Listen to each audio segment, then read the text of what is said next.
जय श्री कृष्ण दोस्तों, B S Ram family में आपका स्वागत है। दोस्तों आज मैं आपको संतान प्राप्ति के लिए कौन सा व्रत करना चाहिए जिससे कि आपको संतान की प्राप्ति हो। बहुत से बहनों का कमेंट है मेरे पास कि मैम हमें 12 साल हो गए, किसी की शादी को 7 साल हो गए, किसी को 5 साल हो गए, लेकिन अभी तक उनको संतान सुख की प्राप्ति नहीं हुई।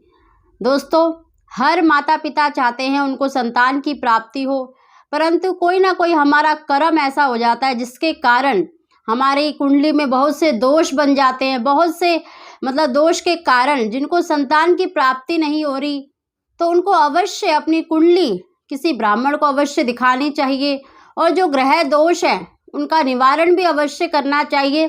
दोस्तों आज मैं आपको कुछ जो सभी कुंडलियों में पाया जाता है दोष और उनका निवारण, और साथ में आपको कौन सा व्रत करना चाहिए जो सबसे बड़ा व्रत कहलाता है कि संतान सुख अवश्य ही आपको प्राप्त हो जाए। दोस्तों उसे जानने से पहले जिन्होंने अभी तक मेरा चैनल सब्सक्राइब नहीं किया तो प्लीज़ सब्सक्राइब कर ले, बगल में बेल आइकन को भी दबा दे जिससे मेरी आने वाली सभी वीडियो का नोटिफिकेशन सबसे पहले आप तक पहुंच सके। दोस्तों वैसे तो बहुत से व्रत बताए गए हैं संतान सुख प्राप्ति के लिए, लेकिन आज मैं आपको एक विशेष व्रत बता रही हूँ जिसको अगर आप पूरे श्रद्धा भाव से करते हैं तो निश्चित ही आपको संतान सुख की प्राप्ति होती है, क्योंकि ये सबसे बड़ा व्रत कहलाता है। वैसे तो देखिए संतान सुख के लिए रविवार का व्रत किया जाता है, मंगलवार का व्रत किया जाता है, बृहस्पतिवार का व्रत किया जाता है, लेकिन जो सबसे सरल, जो बहुत ही शीघ्र प्रसन्न हो जाते हैं, देवों के देव महादेव का व्रत करने से निश्चित ही आपको संतान सुख की प्राप्ति होती है। दोस्तों मैं प्रदोष व्रत की बात कर रही हूँ जो बहुत ही सरल भी है और बहुत शीघ्र भगवान शंकर प्रसन्न हो जाते हैं। दोस्तों जो भी दंपति चाहते हैं कि हमें संतान सुख की प्राप्ति हो जाए तो उन्हें प्रदोष व्रत अवश्य ही करना चाहिए। प्रदोष व्रत नहीं कर सकते तो आज मैं आपको उपाय भी बता रही हूँ। आपको हर प्रदोष व्रत के दिन ये उपाय अवश्य ही करने चाहिए। इस प्रकार से आपको भगवान शंकर की पूजा अवश्य करनी चाहिए। दोस्तों प्रदोष व्रत यानी प्रदोष काल सायकाल को कहा जाता है, जब सूर्यास्त अस्त होने वाला होता है और रात्रि होने वाली होती है, यानी संध्या के समय, उस समय को प्रदोष काल कहा जाता है। उस समय पर भगवान शंकर कैलाश पर्वत पर नृत्य करते हैं, सभी देवतागण उनकी प्रशंसा करते हैं, उनके गुणगान करते हैं, और उस समय पर भगवान जो शंकर होते हैं बहुत ही प्रसन्न मुद्रा में होते हैं। अगर उस समय पर आप उनका विधि विधान से पूजन करते हैं, व्रत करते हैं, तो वो बहुत ही शीघ्र प्रसन्न हो जाते हैं। दोस्तों जो शिव कृपा से कोई भी कार्य असंभव नहीं है, चाहे आपकी कुंडली में कैसे भी दोष हो, कैसे भी ग्रह हो, सभी को दूर करने वाले हैं। दोस्तों सबसे पहले मैं आपको ये बता दूं कि हमारे पुराणों के अनुसार देखिए जो माता अंजनी थी और केसरी जी ने इस व्रत को किया था, और जिनसे प्रसन्न होकर, क्योंकि उनकी कोई संतान नहीं थी, तो भगवान शंकर ने अपना ही अंश उनको प्रदान किया था हनुमान जी के रूप में। तो इतना प्रभाव है इस व्रत का। अगर आप श्रद्धा भाव से देखिए, जहाँ विश्वास होता है वहीं भगवान बसते हैं। अगर आपको विश्वास ही ना हो तो फिर कोई फायदा नहीं होता। आप कितना भी उपाय कर लीजिए, कितने भी पाठ पूजा कर लीजिए, दोस्तों जहाँ पर शिव जी की कृपा हो जाती है ना, वहाँ पर कोई भी कार्य असंभव नहीं होता। इसीलिए अगर जो भी दंपति चाहते हैं, पूरा उनको बहुत इच्छा है कि हमें संतान की प्राप्ति हो जाए, तो उन्हें प्रदोष व्रत अवश्य रखना चाहिए। देखिए ये महीने में 2 बार पड़ती है, एक कृष्ण पक्ष और शुक्ल पक्ष में, और त्रयोदशी के दिन अवश्य आपको सायकाल के समय, देखिए इसके जो व्रत है, पूजन विधि है, वो मैंने पहले भी वीडियो डाल रखी है। अगर आप व्रत करना चाहें, क्या नियम होते हैं, तो उसमें आप देख सकते हैं। आप डिस्क्रिप्शन में आपको लिंक मिल जाएगा। थोड़ा सा मैं आपको बता दूं कि ये 11 या 26 व्रत किए जाते हैं और इसमें एक समय पर मीठा भोजन किया जाता है। तो इस प्रकार आप पूरी विधि विधान से संध्या के समय, प्रदोष काल के समय आपको भगवान शंकर का पूजन और माता पार्वती का पूजन करना चाहिए। और पूरी विधि विधान से अगर आप उद्यापन करते हैं ना, तो आपको 100% संतान सुख की प्राप्ति होगी। दोस्तों अगर आप देखिए व्रत नहीं कर सकते, अगर तब भी अगर आप पूरे श्रद्धा भाव से, पूरे विश्वास से प्रदोष व्रत के दिन अगर आप इन उपायों से, इस विधि से भगवान शंकर को मतलब उनकी पूजा करते हैं, माता पार्वती की पूजा करते हैं ना, तो भी आपको वो बहुत चांस आपके बढ़ जाते हैं कि आपको संतान सुख की प्राप्ति हो जाए।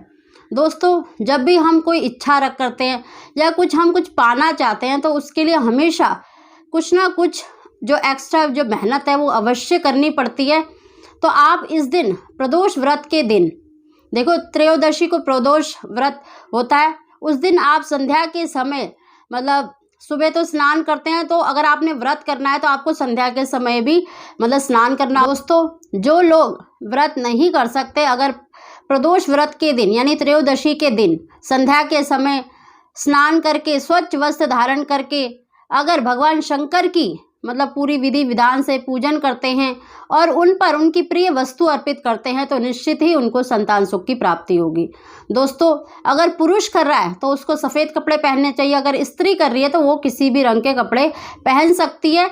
अगर आप संध्या के समय स्नान कर सकते हैं तो बहुत ही अच्छा है, नहीं तो आप संध्या के समय वस्त्र मतलब कपड़े बदल लें, चेंज कर लें। उसके बाद किसी भी शिव मंदिर में जाए और वहाँ पर पंचामृत से सबसे पहले तो गणेश जी पर और सभी शिव परिवार पर जल अर्पित करें, पंचामृत मतलब अर्पित करें। उसके बाद शुद्ध जल अर्पित करें, उनको तिलक चंदन धूप दीप से उनकी पूजा करें। और जो भगवान शंकर को देखिए सबसे प्रिय है, जैसे शमी के पत्ते हो गए, बेल पत्र हो गए, गुड़हल के फूल हो गए, कनेर के, मतलब जो भगवान शिव को मतलब प्रिय वस्तु है, अगर उनकी संख्या, अगर आप किसी भी फूल को अर्पित कर रहे हैं, चाहे धतूरे के, चाहे बेलपत्र, चाहे शमी के पत्ते, अगर आप उनकी संख्या 13 रखते हैं ना, क्योंकि त्रयोदशी का व्रत होता है, 13 संख्या में अगर उनको अर्पित करते हैं, साथ में एक सुपारी और मतलब धूप दीप तो आप करना ही है, लेकिन आप उन पर ओम नमः शिवाय कहते हुए 13 पत्ते, चाहे बेलपत्र के अर्पित करें, चाहे आप कनेर के फूल अर्पित करें, चाहे शमी के पत्ते, जो भी भगवान को प्रिय वस्तु है, चाहे आप धतूरे के ले लें, मतलब जो चीज़ आपके पास हो जाए त्रयोदशी के दिन, तो 13 की संख्या में उनको अर्पित करें ओम नमः शिवाय कहते हुए, और साथ में एक सुपारी उनको अवश्य ही अर्पित करें। देखना, अगर इस विधि से अगर आप पाठ पूजा करते हैं, और दोस्तों हो सके तो उस दिन शिव पुराण का या शिव जी के मंत्रों का उच्चारण अवश्य ही करें। 1 माला, 2 माला, 11 माला या 13 माला का ऐसे उनके मंत्रों का उच्चारण करते हैं और शिव पुराण का श्रवण करते हैं या पढ़ लेते हैं, तो निश्चित ही आपको संतान सुख की प्राप्ति होगी। दोस्तों, अगर आप व्रत कर लें तो सबसे ही अच्छा है, सबसे उत्तम है मैं कहूँ, क्योंकि और अगर आप व्रत जैसे नहीं कर सकते तो जो मैंने ये उपाय बताया है कि 13 पुष्प या 13 पत्ते किसी के भी जो भी आप अवेलेबल हो जाए आपको मतलब प्रदोष व्रत के दिन, तो उनको अवश्य ही अर्पित करें। शिव जी का पूजन मतलब करना बहुत आवश्यक है, और इस विधि से अगर आप करते हैं तो निश्चित ही आपको संतान सुख की प्राप्ति होगी। दोस्तों, अगर हो सके तो अगर आप किसी भी मीठी वस्तु का भगवान शंकर को भोग लगाते हैं और उस भोग को आप जो भी वहाँ पर उपस्थित है लोगों में जो भी आपको वहाँ पे मिल जाए उनमें बांट देते हैं ना उस प्रसाद स्वरूप, तो निश्चित ही आपको संतान सुख की प्राप्ति होगी। दोस्तों, ये बहुत ही सरल है, क्योंकि भगवान शंकर को प्रसन्न करना बहुत ही सरल है, क्योंकि मैंने खुद भी किया हुआ है, खुद भी मैंने 16 सोमवार बहुत बारी रखे हैं।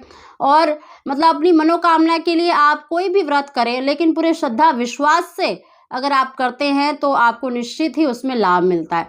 दोस्तों, भगवान शंकर देवों के देव महादेव हैं और सबसे शीघ्र प्रसन्न होते हैं। ये मैंने खुद आजमाया हुआ है, खुद करा हुआ है, इसीलिए मैं आपको ये कह रही हूँ, क्योंकि और देवता को प्रसन्न करना थोड़ा कठिन होता है, लेकिन भगवान शंकर को प्रसन्न करना बहुत ही सरल है।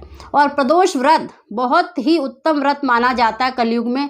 अगर आप संतान की इच्छा रखते हैं या किसी भी मनोकामना के लिए, लेकिन जो संतान की इच्छा रखते हैं वो प्रदोष व्रत अवश्य करें। और प्रदोष व्रत नहीं रख सकते तो ये जो मैंने पूजन विधि बताई है उस दिन अवश्य करें, और 13 की संख्या में कोई भी फूल कोई भी पत्ते उनको अवश्य अर्पित करें, और साथ में एक सुपारी अवश्य अर्पित करें। इससे आपको निश्चित ही संतान सुख की प्राप्ति होगी। दोस्तों, अगर आपको वीडियो पसंद आई हो तो प्लीज़ इसको लाइक और शेयर अवश्य करें। आप सभी को जय श्री कृष्णा।